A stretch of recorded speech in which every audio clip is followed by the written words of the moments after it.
So it's about 6:55, and as you can see, we're getting a little bit brighter out here. You can see the shadow creeping across the moon. It's a little hard to see, I'm sure, in the camera, but from here we can see it nice and clearly. It's about a third of the way covered. The moon's starting to turn nice and orange. Over my right shoulder, you can see downtown St. Louis and the nice early morning sun, which is getting very bright on the eastern horizon behind us. Yeah, we'll get that in there again. So you can see it's practically day here, yet we still have the full moon out, which is slowly eclipsing. And it's still cold. 11:04 a.m.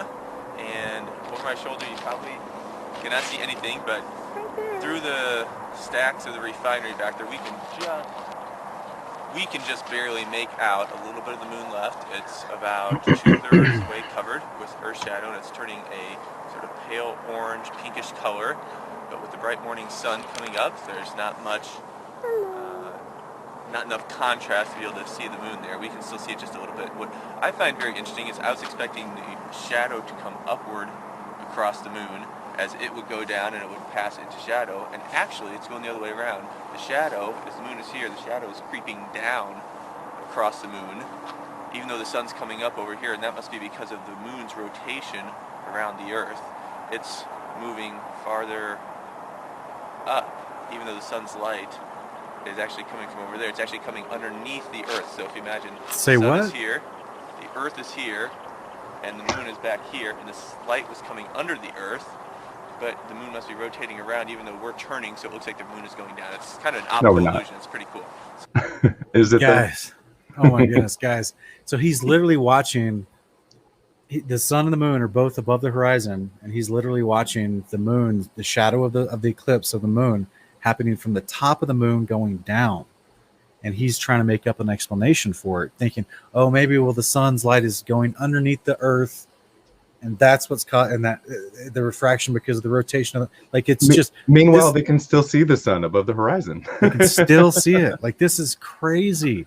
This is what your mind does to make up an excuse when you don't have any other options. So this is why Wes and I are committed, passionate, and dedicated to bringing the true biblical cosmological option for people to consider, because suddenly they'll understand truth.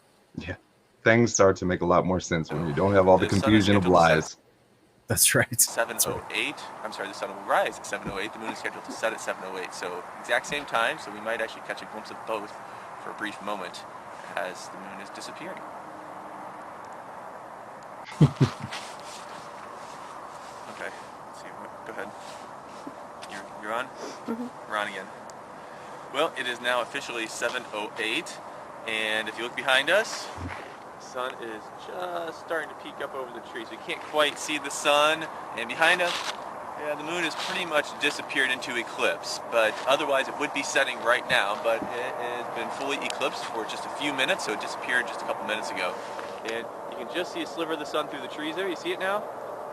Can you see it in the camera? Zoom. It's right there. It's a tiny little sliver of bright. Bro, the moon is like way above the horizon. The sun is peeking up, and that's of course way. Set it backwards. The sun's rising there, yeah. Which means there's been like 30 minutes of it. This direction, still descending. The other direction from me is where the moon is, so they're in a perfect line. And the eclipse has been happening for like 30 minutes. If we drew a line from top down to the Earth to the moon, it would be a nice, perfect straight line. Of no, course, it's not. If it wasn't, they wouldn't be in line. Right. We wouldn't be having a lunar eclipse. So. I think that's it. It's warmed up just a little bit. It's you can see that they weren't in line. You can definitely see the sun coming up now if you want to get one last little shot of that. Just a little blip there. So now, and why isn't the moon fully illuminated? That's it. That was an amazing experience. Exactly. Sunrise and lunar eclipse at the same time.